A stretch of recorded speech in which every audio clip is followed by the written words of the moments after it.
Welcome to another mailbag session. Remember, these are questions and comments you guys leave on the channel.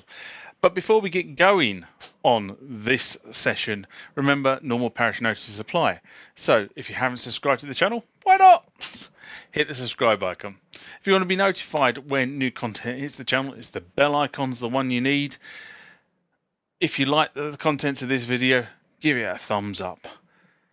Consider becoming a member of the TMTG community. It's always a big mouthful. The address is down the bottom, as are the Facebook and Instagram tags. Go tag me over there. But now back to the video.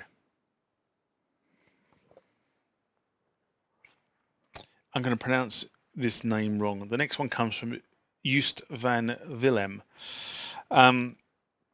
And this is in response to a Roland MX1 USB correction video I did, and a video about the VT3 and VT4 done in January 2019. And Joost writes, so will audio over USB work for the VT4 towards the MX1 when powered by battery? Many thanks. Well, it depends on how you're going to set it up, but the short answer is yes. But if you're going to set it up to the MX1 and you're going to, why don't you set the VT4 up to come off the powered port, and therefore you don't need batteries. But the bottom line is, I wouldn't use it with batteries anyway. I'd have some sort of external power supply, and I'd take the power from the MX1 powered port. That's probably what I would do. But in short, the answer is yes. I'm going to get this name wrong. Next one from Stephen Nedumperly, or Nedumperly probably, in response to Roland upgrading the Roland drivers to Catalina, a video I did in January 2020. This is not an uncommon comment, I have to be honest, but I'll read it anyway. Hey there, buddy. I have a MacBook Pro 2020 running Catalina 10.15.5, and the issue I'm facing is pretty much the common, I guess, after reading the comments in this video. So the thing I own is a Roland E-A7, and I have an outdated version of the driver, but it's showing in the MIDI studio, although it's not receiving signals from the device.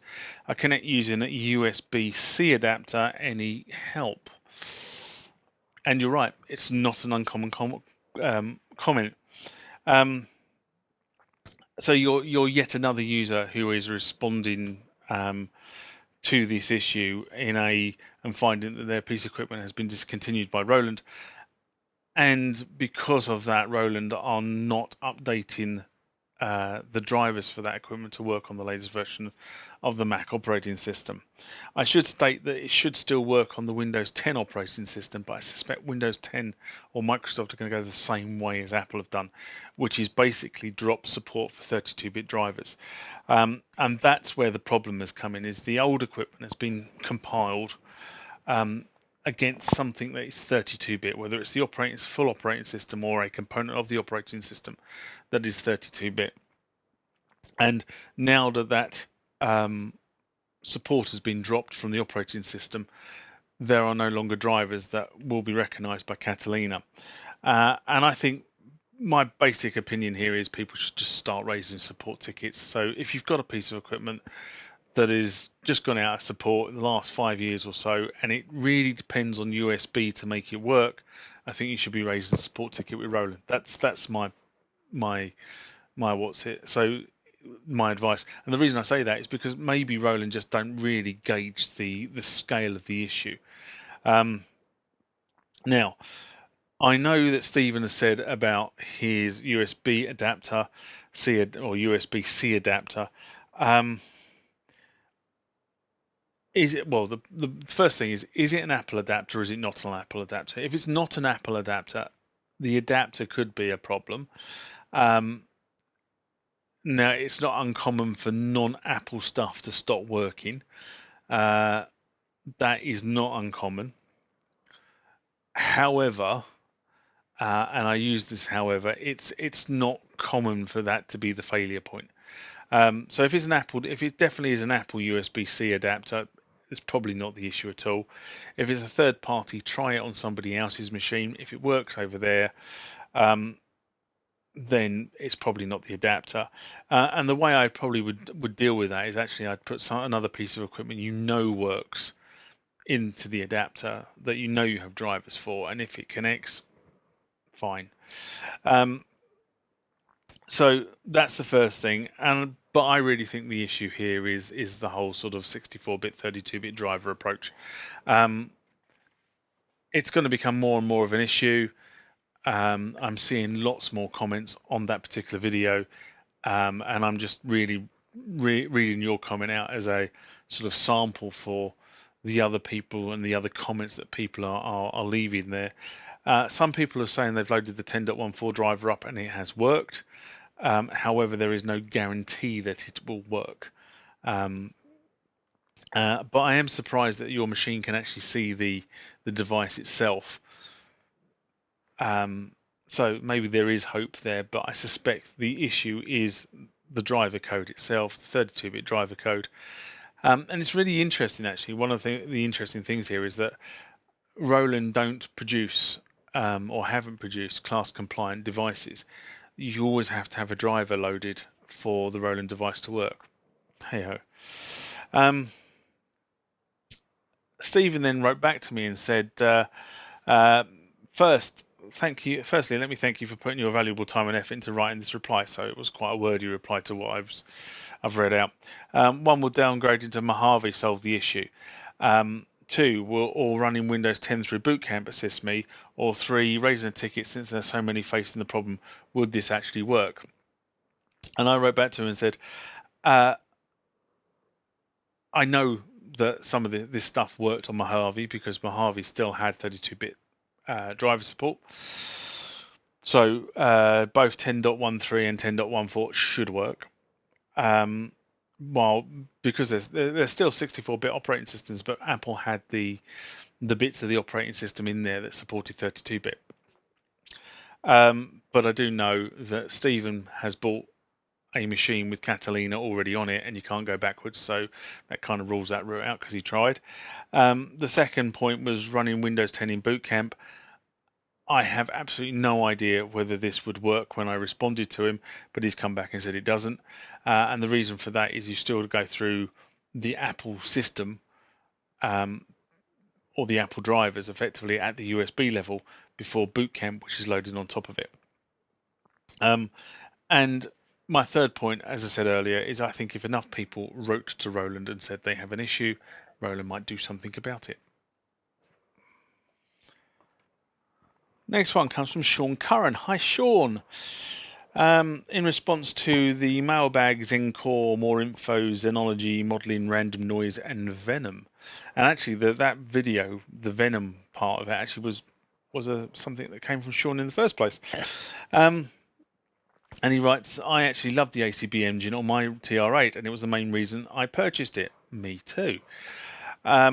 Having used samples, PCM or otherwise, I found the ACB engine produced a much more open and richer sounding representation of the original Roland drum machines. Now, every synth since the D70, D50, D20, D10, D5 had